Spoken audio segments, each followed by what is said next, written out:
Merdeka, salam sebangsa dan setanah air. Bertemu kembali dalam channel Sejarah Perjuangan Anak Bangsa. Inilah misteri ketidakhadiran Bung Karno dan Bung Hatta pada Kongres Pemuda.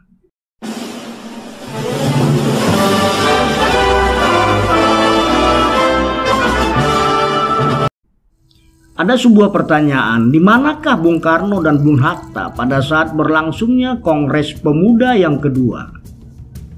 Mengapa keduanya tidak hadir di hajat besar pemuda tersebut? Bung Karno dan Bung Hatta tentu memahami betapa besarnya peran pemuda dalam membangun perjuangan melawan penjajah.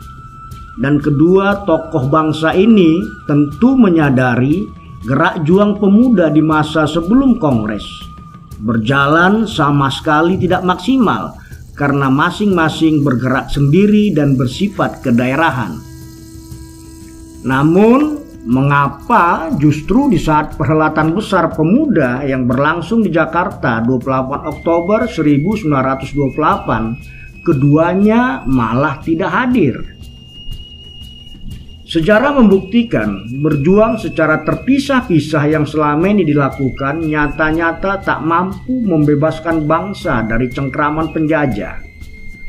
Tak ingin gagal dalam meraih kemerdekaan, beberapa pemuda pejuang di Jakarta menggagas untuk menyatukan seluruh kekuatan pemuda.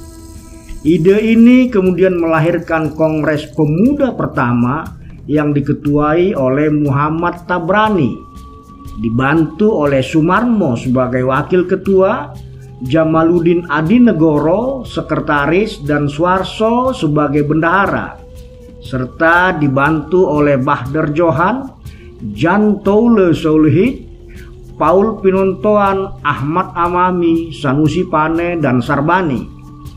Kongres Pemuda pertama berlangsung sukses.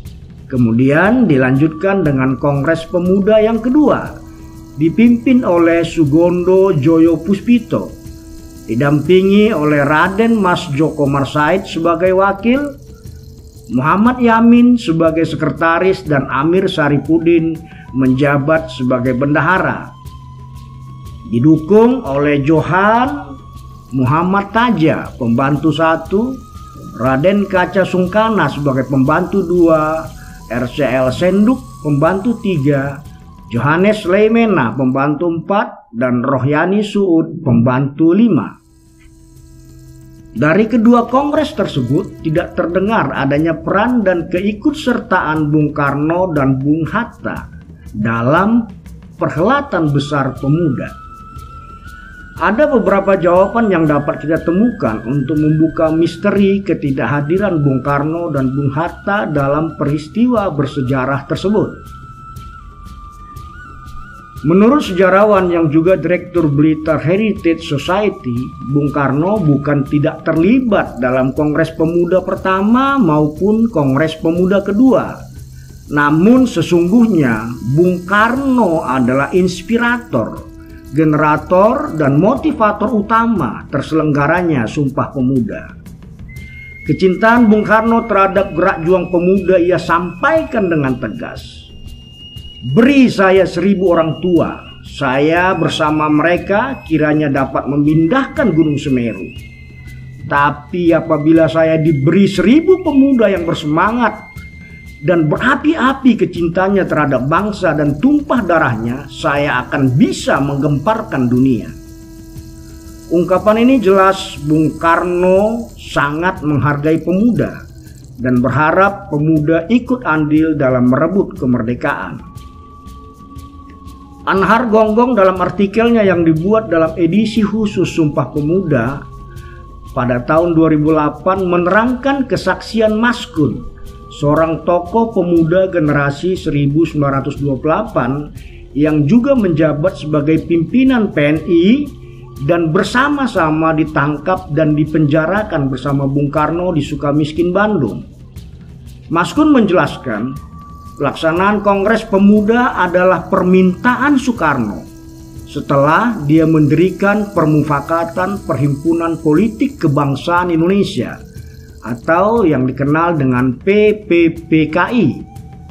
Permufakatan ini dibayangkan sebagai wadah tunggal buat semua kekuatan politik di negeri ini, termasuk pemuda. Kongres pertama PPPKI dilakukan pada tanggal 30 Agustus sampai 2 September 1928, hanya sebulan sebelum Kongres Pemuda kedua berlangsung. Maskun juga menjelaskan tentang keinginan Bung Karno untuk membangun kekuatan persatuan di kalangan pemimpin pemuda pergerakan. Menurut Maskun, Bung Karno menganggap penting adanya persatuan di kalangan pemuda untuk masa depan dan pencapaian kemerdekaan bangsa Indonesia. Sumber lain dari Abu Hanifah, seorang pemimpin pemuda dalam periode pergerakan nasional yang menjabat sebagai Sekretaris Umum Pusat Pemuda Sumatera tahun 1927-1928 dan juga pemimpin redaksi majalah PPPI dan menjabat sebagai Sekretaris Organisasi Kongres Pemuda Kedua 1928, mengemukakan bahwa Bung Karno menjadi tempat berdiskusinya para pemuda menjelang Kongres berlangsung. Namun Bung Karno tidak banyak ikut campur apalagi mempengaruhi putusan pemuda pada zaman itu.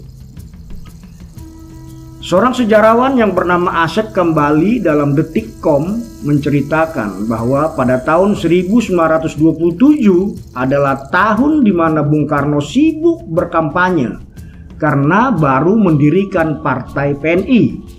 Dan menurut beliau, Bung Karno terlalu tua untuk terlibat dalam Kongres Pemuda karena pada Kongres Pemuda lebih banyak diikuti pemuda belasan tahun yang berumur di antara 17 sampai 20 tahun. Sedangkan pada saat itu Bung Karno telah berumur 27 tahun.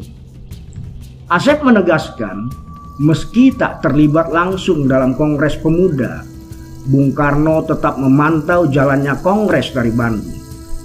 Kabar rumusan Sumpah Pemuda juga sampai ke Bung Karno. Bahkan pada tanggal 28 Oktober tahun 28, Soekarno dengan resmi mengikrarkan Sumpah Hikmat, satu nusa, satu bangsa, dan satu bahasa. Di tahun 1928 untuk pertama kalinya kami menyanyikan lagu kebangsaan Indonesia Raya, tutur Bung Karno kepada Cindy Adam dalam bukunya Penyambung Lidah Rakyat Indonesia. Sedangkan Bung Hatta pada tahun 1928 masih menyelesaikan studinya di Belanda. Bung Hatta sebelumnya banyak mensupport kegiatan pemuda di tanah air. Perannya sebagai Ketua Perhimpunan Indonesia pada tahun 1926 yang berkedudukan di Belanda senantiasa mengirimkan majalah bertajuk Indonesia Merdeka ke tanah air. Dan pada tahun 1927 Hatta ditangkap oleh pemerintah Belanda bersama-sama dengan Ali Sastro Amijoyo, Nasir Datuk Pamuncak, dan Majib Joyo Hadiningrat. Bung Karno dan Bung Hatta dikenal sebagai Dwi Tunggal. Tak diragukan lagi, beliau berjuang dengan seluruh jiwa dan raga untuk membebaskan bangsa dari belenggu penjajah. Dengan segala keterbatasan, keduanya berusaha mengatur ritme dan strategi, membantu terselenggaranya Kongres Pemuda.